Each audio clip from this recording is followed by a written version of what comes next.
पहला सूत्र मेरा आप लोगों के लिए ये है कि जब आप किसी को पसंद करें और वो आपको पसंद ना करे तो टेंशन नहीं लेनी है, तेजाब तो नहीं उठाना है। ठीक, कई लोग इस मूड में रहते हैं, मुझे पसंद नहीं करेगी, मैं राजा हूं, मैं नवाब हूं, मुझे पसंद नहीं करेगी। अरे तू क्या है भाई, नहीं पसंद हो तो नहीं पसंद हो, ये क्या बात हुई? सबसे पहले अपने अंदर से लोकतांत्रिक बनिए, डेमोक्रेटिक बनिए।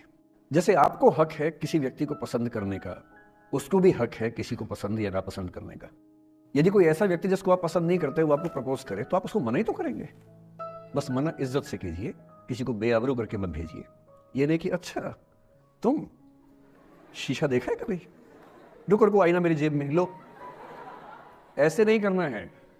बड़े बेआबरू होकर तेरे कूचे से हम निकले, वो वाला भाव जो गालिब को आया था वो भाव नहीं आना चाहिए। अगर कोई आपको कभी प्रपोज करे, आप लोगों की उम्र है, ये सब चलता ही होगा आप लोगों के बीच में, मैं आपके टीचर से सामने बोल रहा हूँ लेकिन मैं ऐसा ही हूँ, मैं जानता हूँ कि आपकी उम्र में से होता होगा, सब जानते हैं तो होता ही होगा। कभी किसी से ये उम्मीद मत करना कि वो आपको पसंद करे ही करे। यदि कोई रिजेक्ट करे, बस हाँ रिजेक्शन थोड़ा प्यार से होना चाहिए, बदतमीजी से नहीं होना चाहिए। उसके अधिकारों का उतना ही सम्मान कर रहे हैं जितना आप अपने अधिकार का सम्मान करते हैं। कि ठीक है भाई, आपको मैं पसंद नहीं, कोई बात नहीं, तू नहीं कोई और सही, कोई और नहीं कोई और सही, बहुत लंबी है जमी मिलेंगे लाख हंसी, इस जमाने में सनम तू अकेली तो नहीं। कितने लोग हैं दुनिया में, ऐसा क्या है? और मैंने बहुत प्यारे प्यारे बच्चों को देखा रोते बिलखते हुए कि मैंने उसको प्रपोज किया, उसने मुझे मना कर दिया। अंकल, छोटे छोटे बच्चे आजकल मुझे लव गुरु मानते हैं अपने आसपास, वो मेरे पास आके ऐसी ऐसी बातें बताते हैं बड़ी क्यूट तोतली आवाज़ में, मैंने उसको प्रपोज किया, उसने मुझे ऐसे ऐसे वाली आवाज़ में एकदम रोते बिलखते हुए। तो मैं बोलता हूँ बधाई हो बहुत बहुत तुम्हें, कॉन्ग्रेचुलेशन।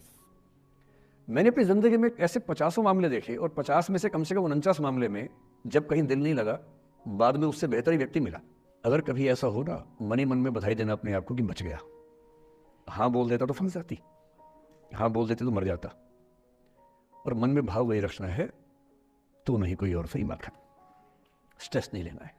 मैं जानता हूं कि आपकी उम्र में आसान नहीं होता, आपको रात रात भर सपने आएंगे, बेचैनी होगी, करवटें बदलते रहे सारी रात हम, आपकी कसम आपकी कसम, ये सब ड्रामा होता है, ये फिल्मी गीत है। मुझे गीत कविता इतना याद है कि मुझे हर बात में वही दिमाग में आता है, मैं क्या करूं। ये होता है आपकी उम्र में, पर वो भी एक फेज है। अगर ये फेज नहीं जिया तो भी क्या जीवन जिया। कभी कभी बेचैनी भी तो होनी चाहिए, वरना जिंदगी में मजा क्या है। अगर हर चीज लिनियर है, हर चीज फॉर्मलाइज है, फिर मजा क्या है जिंदगी में। ये उठापटक, ये बेचैनी, ये घबराहट, ये तनाव संतरास भी तो होना चाहिए कभी कभी जिंदगी में।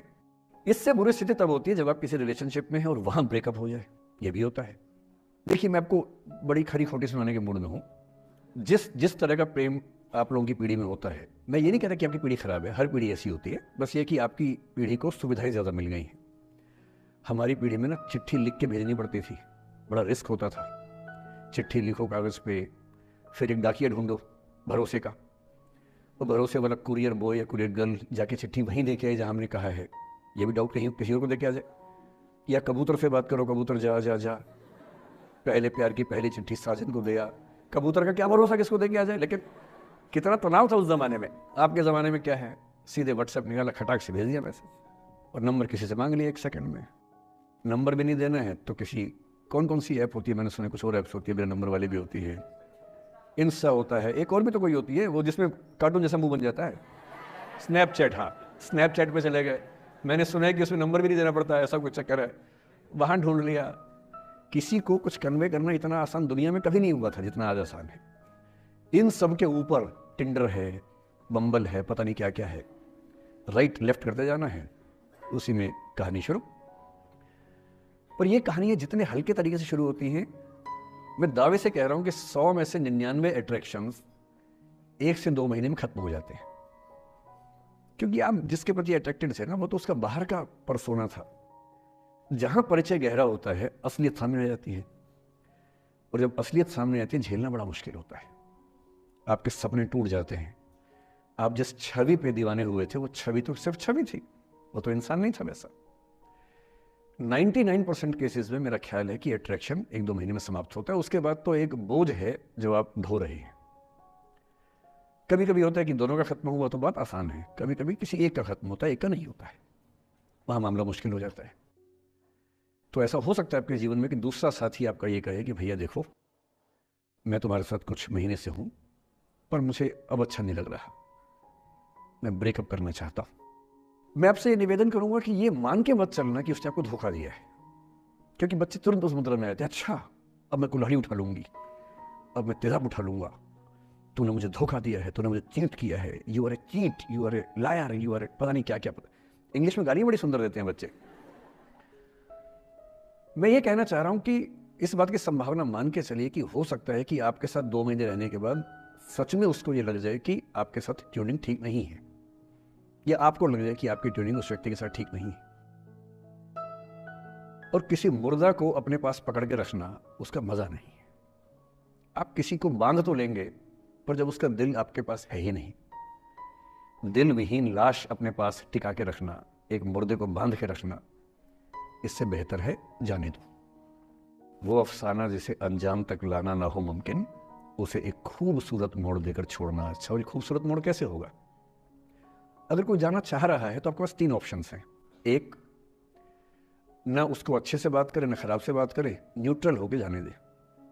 एक, उसको धमकी दे, बर्बाद कर दूंगा, छोड़ूंगा नहीं, तू निकल के दे घर से, तेरे एड्रेस पता करवा लूंगा, मेरे साथ 50 दोस्त हैं, मेरे सारे आवारा हैं, सारे बेरोजगार हैं, सारे कुंठित लोग हैं, सारे गुंडे मवाली हैं, उनका धंधा यही है, तेरे पीछे छोड़ दूंगा सबको। एक ही तरीका है।